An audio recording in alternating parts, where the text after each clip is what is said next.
What is going on, guys? Welcome back. Madden 19. You know, I had the NFL 2K4 trailer presented to me yesterday as a recommended video. It's only like 30 seconds. I'll put a link down in the description. I figured I would check it out, and I was blown away at how many things in this trailer were actually sold with Madden 19 as features or options. So we'll start out here. User-controlled celebration. They talk about the dozens of hours they spent watching film to see what celebration NFL players are doing. They're going to update through this throughout the year. They talk about group celebrations, spikes, player signatures, dances, swagger after a touchdown, a safety, or a sack.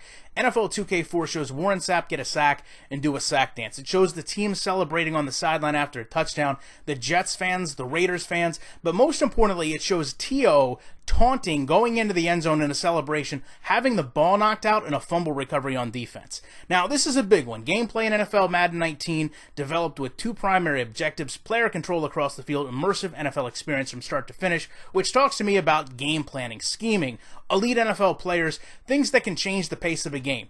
Warren Sapp here gets one man blocking him. He spins, goes back, sacks the quarterback. The next clip, he's getting double teamed and rendered ineffective. That is simulation football. Now, this might be the most egregious one, because they talk about hit the hole, which we'll touch on in a minute, and push the pile is an all-new ball carrier mechanic that allows you to steer blocks with run plays. Now, here's Eddie George in 2K4 literally steering a block like I've never seen in Madden.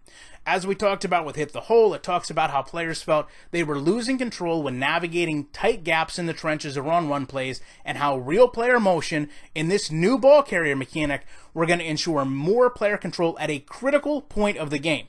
Case in point, 2K4, look at this running through the line, and then not only are you running without having to be tripped on linemen or steering or using a different mechanic or something they just invented, you get a nice little stiff arm here at the end.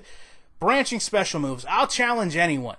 Look at this play, both of these plays, and understand that they're talking about putting these moves together to put out the best highlight videos you've ever seen. So with that in mind, let's take a look at this Deuce Staley highlight. Cuts back, skips, jukes, stiff arms, goes up, lowers his shoulder. How many times have you seen a broken ankle tackle in Madden? Usually they bring you down. Corey Dillon here does a beautiful truck, comes across, runs up, is going to try to truck two more players before he gets drugged down in a gang tackle. I mean, this is what simulation football looks like with two completely different backs in Staley and Dillon. Now, the other thing I want to touch on is the catching improvements, because they talk about more freedom for the user and not having the limitations when you go up in the air. And I'm not going to say that this catch isn't an animation. It most certainly is. But I just showed a catch like this with Madden 19, and there it is in NFL 2K4. And just to go over a couple other things, I mean, here's what we just talked about. The fan favorite celebrations, the push the pile, the one cut. But look at that stiff arm. And if you're a Madden fan, you know this took a real long time. Look at the receiver missing the ball and getting picked by the safety. That took forever for us to see in Madden, where secondaries did not react just to their receiver, but they reacted to the ball. In case, really, we don't see that a whole lot now like we used to. Last year was really the first time we saw those overthrows or errant passes being picked off by players in a zone, and here it is showcased in NFL 2K4's trailer. So, all in all, guys, it was kind of depressing, really, to go back and see all this football, all these things we won in a game, and to that point, all these things Madden 19 is selling us represented in a product console generations ago from a game that most of you probably haven't even played if you're just now getting Madden. Other than that, man, I would love to know what you guys think about this. I appreciate you checking it out, and you know that I'll be back in the week with more commentary.